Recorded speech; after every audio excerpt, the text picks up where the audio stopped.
Welcome back guys, my name is Angelo. It's time I give you an update on a goal I've been pursuing together with my wife since 2017, financial independence and early retirement. Basically, we're trying to reach a point where we don't have to work anymore and where our investments will be able to cover our living costs indefinitely. Since the FIRE movement started in the US, where you can earn quite a bit more if you're a skilled worker compared to many other countries, and Central Europe isn't necessarily known for low taxes, you might be wondering, is FI really possible if you're based in Europe? And how much do you need? 500,000 euros, a million euros or more? After all, you almost never hear of anyone retiring early around here. Well, my wife and I'm 33 and she's 30 by the way, are based in Austria, which is not known as a location with a low cost of living or competitive tax rates and social insurance payments. And yet, we're actually getting closer and closer to reaching FI in a handful of years. Considering we only started this journey 6.5 years ago and we now also have a beautiful 9-month-old baby girl to take care of, we feel extremely lucky and can't believe how much progress we've made. We've learned a lot throughout this period, even more so since becoming parents for the first time.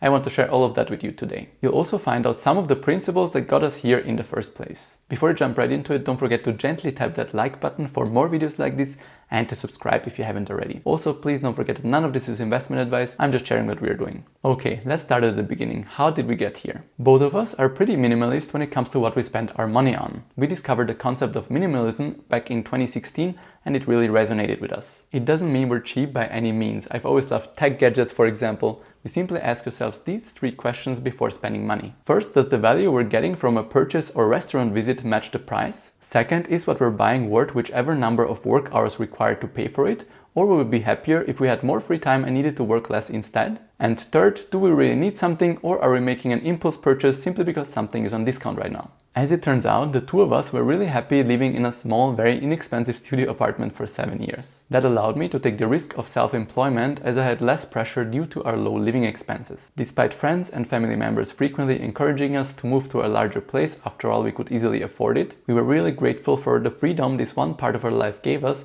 and we loved our time there. We have since moved to a larger 3-room apartment in 2022 after my wife got pregnant. We got very lucky with our rent once again, and as it stands, we could imagine staying here indefinitely. By the way, I recorded a video breaking down our monthly living expenses as a family of 3 a few months ago. You can watch it here after if you're interested. Just a quick update on that, due to a few vacations, over the last 3 months we were closer to 1,700 euros per month. But then again, this doesn't take into account the 350 euros per month we're getting in child support, which is pretty nice. Now, our low living expenses have enabled us to save the large majority of our monthly income, which brings me to my next point, our pursuit of financial independence. We actually discovered FI at the perfect time in the beginning of 2017 when listening to Mr. Money Mustache on the Tim Ferriss podcast. His story of how he managed to retire early within 10 years in the US together with his wife.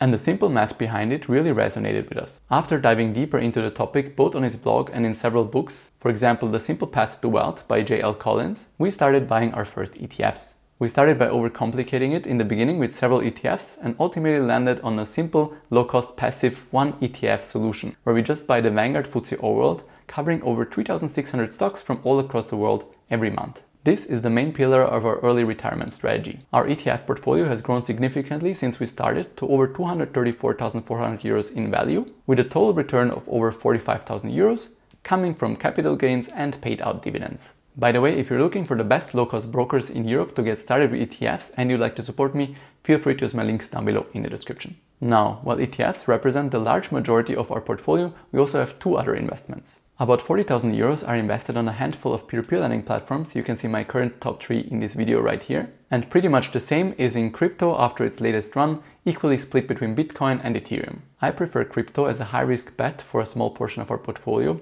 compared to trying to outsmart the market via single stocks, which are likely to underperform broad low-cost ETFs over the long run. But that's just my personal preference, it's definitely not for everyone. In percentage terms, we basically have 75% of our investment portfolio in ETFs and 12.5% each in peer-to-peer lending and crypto. I'm happy with this allocation right now. We also have a few months of living expenses in cash reserves for emergencies, currently earning 2% interest on Trade Republic, which I didn't include here to keep things simple. Now you're probably wondering, okay great, but how much do you actually need to retire? People tend to mention large amounts like €1 million without thinking about it in more detail. Well, this is where the 4% rule comes in. In short, it's based on the Trinity study, which tried to find out what percentage of their initial investment portfolio, made up of a mix of stocks and bonds, retirees in the US could spend every year without running out of money after 30 years. But since the study only looked at data from 1925 to 1995, the poor Swiss recalculated it on his blog, including data up to 2022, making it more relevant for today. And the good news is, it still showed that the 4% withdrawal rate adjusted for inflation had a 97% success rate over a 30-year period,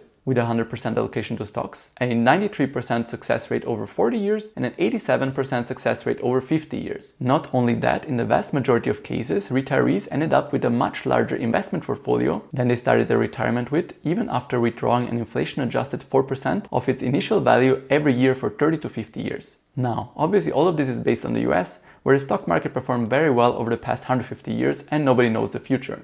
Still, we need to start somewhere. And the US currently makes up 60% of our global ETF anyway. You should also know that the study assumes that retirees had zero extra income from other sources and that they never once changed their inflation-adjusted withdrawals even in the midst of the worst recessions, which is extremely unrealistic. For example, many of us will likely receive pension payments when we reach a certain age, although I wouldn't count on that being too much, to be honest. And all the people I know who achieved financial independence actually ended up making extra income working on projects they were passionate about after officially retiring from their jobs. Still, to keep things simple, I'm using the 4% rule to track our own progress towards FI, and I'm including all of my investments here: ETFs, peer-to-peer and crypto, since I'm expecting average yearly returns of 7% or more from all three of them long term. Now, to calculate our FI number using the 4% rule, we simply need to calculate our yearly living expenses and multiply them by 24 or divide them by 4%, whichever you prefer. In our case, including what we'll be paying for daycare in a few months, we currently need 1,700 euros per month,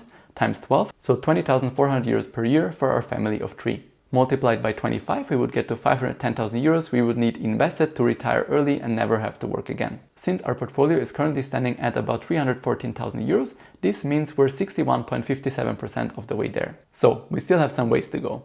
But depending on how things go, both in the markets as well as our expenses when our daughter grows up, we might be able to reach our goal in 3 to 5 years already while we're still in our 30s. That would be incredible. That being said, I want to zoom out a bit and look at the big picture based on a few lessons I learned since we started this journey in 2017. There's no need to rush this process. When given the choice, I would always pick a job I enjoy, even if it pays less, rather than doing something I can stand for 8 hours per day. If this means I won't be able to retire as quickly, so be it. That's worth the trade-off for me. After all, I quickly realized that every single young person that I know that is mathematically financially independent and wouldn't need to work anymore is still working on something today, in this case on projects they enjoy. That's because just lying around doing nothing, even if that's on a beautiful beach somewhere, gets pretty boring and unfulfilling after a while. The funny thing is, these passion projects usually still end up generating some extra income for these early retirees, so in many cases they don't even need to touch their investments to cover their expenses. After seeing these examples over the years, my wife and I asked ourselves what we would do once we reached our magical FI number,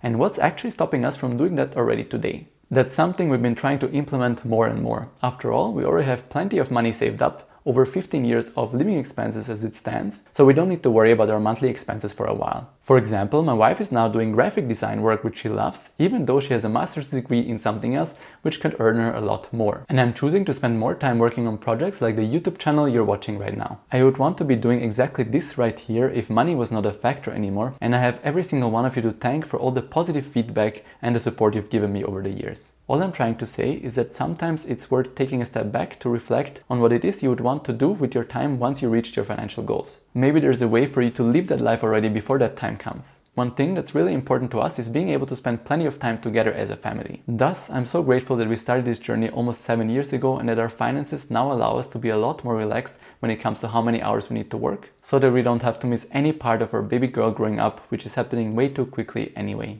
There will come a time when my daughter doesn't want to sleep on my chest anymore, stops asking me to pick her up, and just doesn't want to hang out with her parents as much. Knowing this, I definitely don't want to miss out on this unique period of our lives by pushing harder just to accumulate money faster. It's not worth the trade-off. I love having the freedom to take my daughter on a long walk in the morning on a weekday, for example, while others are rushing to work.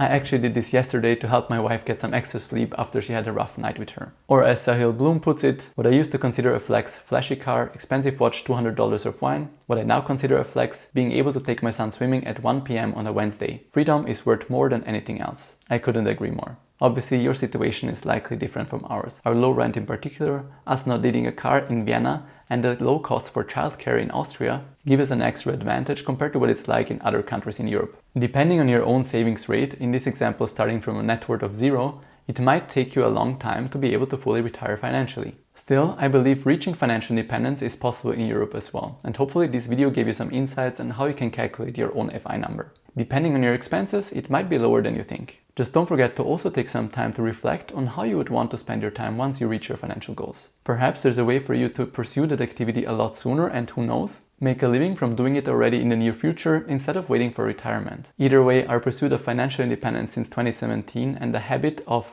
saving and investing money on a regular basis has paid massive dividends over the years, most importantly in how much freedom we now have. I'm pretty sure it will do the same for you. Just don't forget to enjoy the journey and to celebrate small victories and the milestones along the way. But now I want to hear from you guys. Do you have a retirement number in mind? Leave a comment below. Also, don't forget to gently tap that like button if you enjoyed the video and to subscribe if you haven't yet.